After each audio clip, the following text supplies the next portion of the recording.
आज की वीडियो में हम कहानी जानने वाले हैं लंका दहन की। जब प्रभु श्री राम और लक्ष्मण जी दोनों लोग दक्षिण तट मतलब समुद्र के दक्षिण तट पर पहुंचे माता सीता की खोज में कि आखिर वो कहाँ हैं। और तभी सारी वानर सेना के साथ प्रभु हनुमान जी वहां मौजूद थे और उनसे कहा गया कि ये समुद्र जो है बहुत ही लंबा है, इसके आसपास कुछ दिखाई ही नहीं दे रहा है, केवल समुद्र ही समुद्र, केवल पानी ही पानी दिखाई दे रहा है। तो क्या आप उस पर जाके माता सीता का पता लगा सकते हैं? इतना कहते ही, इतना सुनते ही हनुमान जी लंका की तरफ बढ़ गए और उड़ते उड़ते वो लंका की तरफ पहुंचे। लंका की खोज में, माता सीता की खोज में वो लंका तक पहुंच गए और वो ढूंढने लगे कि यहाँ पर आखिर माता सीता कहाँ होंगी। तभी उन्हें अशोक वाटिका में एक बहुत ही दुखी महिला दिखाई दी। उनको लगा हो न हो यही हमारी सीता माता हो, उनको ऐसा प्रतीत हुआ। हनुमान जी उड़ते उड़ते माता सीता के सम्मुख जाकर खड़े हो गए। वहां खड़े होते ही माता सीता ने उनसे पूछा, कौन हो दुष्ट तुम, यहाँ क्या करने के लिए आए हो? उन्होंने बोला, मैं प्रभु श्री राम का भक्त हूँ, आपकी खोज में आया हूँ। लेकिन उनकी इस बात का माता सीता पर कोई असर नहीं हुआ। उन्होंने बोला, तुम रावण की कोई मायावी असुर हो, इसीलिए तुम यहाँ पर मुझे बरगलाने, मुझे धोखा देने आए हो। इस बात पर हनुमान जी ने एक अंगूठी निकाली और बोला कि ये अंगूठी प्रभु श्री राम की है, जिन्होंने सबूत के लिए आपको देने के लिए मुझे कहा है। अब बताइए। ये बात सुनते ही माता सीता ने बोला, हाँ ये तो मेरे स्वामी की अंगूठी है। ये अंगूठी तुरंत हनुमान जी ने माता सीता को दे दिया और उसके बाद बोला, माता जी मुझे भूख बहुत तेजी से लगी है, क्या मैं जंगल में खाना खा सकता हूँ? माता जी ने कहा, पहले तुम ये चूड़ा मड़ी लो और मेरे स्वामी को देना, उसके बाद फिर जो जी में आए खा लेना। एक बार फिर से आज्ञा लेने के लिए हनुमान जी ने फिर बोला कि माता मुझे भूख बहुत लगी है, क्या मैं इस वाटिका से कुछ भी खा सकता हूँ? उनकी इस बात का जवाब माता जी ने बोला, बिल्कुल, जितने फल चाहे उतने फल, जितनी मात्रा में चाहे जाकर खाओ। उनकी आज्ञा लेने के बाद प्रभु हनुमान जी एक पेड़ से दूसरे पेड़ पर दौड़ने लगे और फल लेकर खाने लगे और कहने लगे, वाह ये तो कितने अच्छे फल हैं, कितने स्वादिष्ट और मीठे फल हैं, इन्हें मैं पहले क्यों नहीं खाया? लेकिन यहाँ क्या हुआ, अशोक वाटिका में उनकी दौड़ भाग से सारे पेड़ टूट गए, जंगल बिखर गया और राक्षस जो कि सैनिक थे वहां के पहरेदारी के लिए वो उनके पास आए, उनको मना करने लगे, है बंदर भाग जाए यहाँ से। लेकिन हनुमान जी को गुस्सा आया और उन्होंने उन दोनों राक्षसों को उठा कर पटक दिया और वो लोग जोर से चिल्लाने लगे और कहने लगे, हे लंकेश हमें बचाइए। उधर से दो और राक्षस आए, उन्होंने भी हनुमान जी से यही कहा कि भाग जाए यहाँ से। उनकी लड़ाई हुई लेकिन हनुमान जी ने उनको भी उठाकर पटक दिया। ये भी लंकेश नाम लेकर ही चिल्लाने लगे। इनको भी लगने लगा कि अब हम इनसे बचने वाले नहीं हैं, इस बंदर से।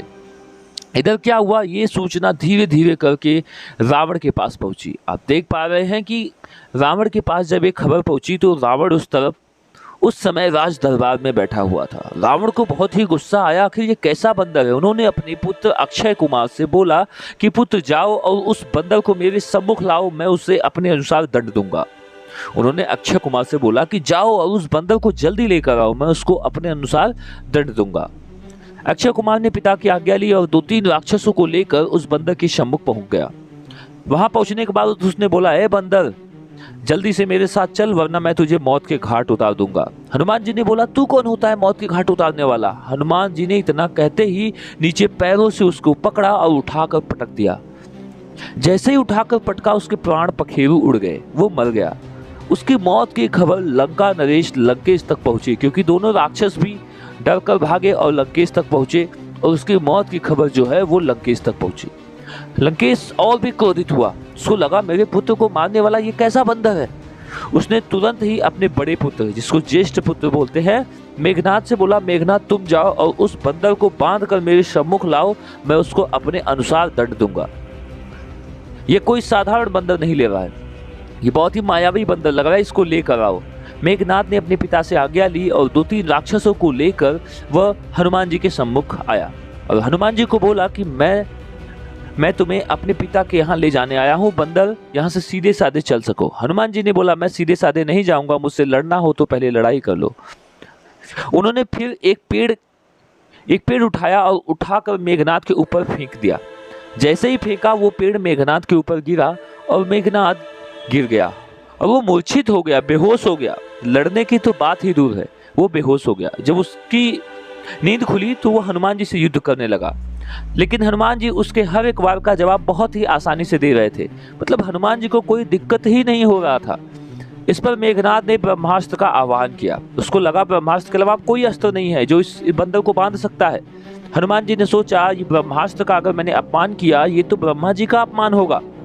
तो उसने तुरंत मेघनाद से बोला, हे मेघनाद, ये ब्रह्मास्त्र को वापस कर दो, नहीं तो ये ब्रह्मा जी का अपमान होगा, मैं खुद तुम्हारे साथ चलूंगा। मेघनाद ने उनकी बात समझी कि ये ब्रह्मा जी के अपमान की बात है। उसने मेघनाद वापस किया और नाग रूपी एक बाण हनुमान जी के ऊपर छोड़ा, जिससे हनुमान जी बन गए और उनको बंधा हुआ लेकर रावण के दरबार में आया। रावण ने गुस्से में उनसे बोला, है बंदर, आखिर तू कौन मायावी बंदर है जो मेरे इस दरबार में आ गया और मेरी सारी वाटिका को जड़ से उखाड़ दिया। उन्होंने बोला, मैं प्रभु श्री राम का भक्त हूँ, जय श्री राम, और मैं तुम्हारी लंका का दहन करने आया हूँ, मैं तुम्हारी लंका नष्ट कर दूंगा। हनुमान जी ने क्रोधित होकर बहुत ही रूठीले स्वर में कहा, मैं तुम्हारी लंका ध्वस्त करके मानूंगा। इस बात पर लंके नरेश खुश हो गया। उसने बोला, इस बानर को जल्दी ही मृत्यु दंड दिया जाए, ये बानर मेरे सम्मुख ऊंची आवाज में बात कर रहा है। इस पर हनुमान जी ने बोला, हाँ बिल्कुल। रावण बहुत क्रोधित हुआ। रावण वो क्रोध में बहुत कुछ बोले जा रहा था और हनुमान जी भी, दोनों के बीच में बहुत बहस हो रहा था। रावण काफी गुस्से में हुआ जा रहा था। दोनों के बीच में बातों बातों में बहुत कुछ हो गया। इस बीच रावण का भाई विभीषण, जो कि प्रभु श्री राम का भक्त था, वो खड़ा हुआ और बोला कि महाराज लंकेश, ये एक दूत है और दूत को मारना नियम के खिलाफ होता है। रावण इस पर चुप रहा। रावण ने सभी दरबारियों से एक एक कर पूछा कि आखिर ऐसा कोई उपाय बताओ जो नियम के सही हो। एक दरबारी खड़ा हुआ, उसने बोला कि बंदरों को अपनी पूंछ बहुत ही प्यारी होती है, क्यों न इसके पूंछ में आग लगा दी जाए, ये नियम के खिलाफ भी नहीं होगा। तो लंकेश ने बोला, बिल्कुल, ये नियम के खिलाफ भी नहीं होगा और इस बंदर के पूंछ में आग लगा दो ताकि इसकी पूंछ ही नष्ट हो जाए, इसको अपनी पूंछ बहुत प्यारी है। लंकेश ने अपने सैनिकों को आदेश दिया, इसकी पूंछ में तुरंत आग लगा दी जाए। उनके आदेश का पालन करने के लिए सैनिक तुरंत हनुमान जी के पास आए। जैसा कि आप अभी विजुअल में देख पाएंगे कि लंकेश ने जैसे ही आदेश दिया, इस बंदर की पूंछ में आग लगाओ, हनुमान जी ने अपनी पूंछ धीरे धीरे बड़ी करना शुरू किया। क्योंकि अभी आप देख रहे हो जो सैनिक है, जो राक्षस सैनिक है, वो हनुमान जी की पूंछ में कपड़ा लपेट रहे होते हैं और हनुमान जी धीरे धीरे अपनी पूंछ बड़ी करने लगे। लेकिन तभी एक राक्षस ने उनके पूंछ के एकदम लास्ट हिस्से पर आग लगा दी। जैसे ही आग लगाया, हनुमान जी बंधन मुक्त हुए और हनुमान जी वहां से उड़कर लंका में इधर उधर हर महल पर घूमने लगे और हर महल पर घूमने लगे तो हर महल पर आग भी लगाने लगे अपने पूंछ से। महल के, लंका में जितने महल थे, हर महल पे हनुमान जी ने आग लगाया और आग लगाते हुए जय श्री राम का नारा लगाया। जहां आग लगाते हनुमान जी बोलते, जय श्री राम, जय श्री राम। हनुमान जी ने ठीक इसी तरह लंका के हर कोने कोने में आग लगा दी। लेकिन दो ऐसी जगह जहां आग नहीं लगा, एक अशोक वाटिका, एक विभीषण का घर। अशोक वाटिका में माता सीता थी और विभीषण जो कि राम भक्त था, ये दो जगह में आग नहीं लगी, बाकी लंका पूरी तरह से जल गई। अब हनुमान जी लंका जलाने के बाद समुद्र तट पर आए और समुद्र में अपनी पूंछ से आग बुझाई और फिर अपनी बानर सेना की तरह जय श्री राम बोलते हुए चल पड़े। क्योंकि लंका तो अब जल चुकी थी और जो रावण का घमंड भी चूर हो गया था। और वो हनुमान जी धीरे धीरे राम के पास जाने लगे कि मैंने सीता की खोज कर ली है।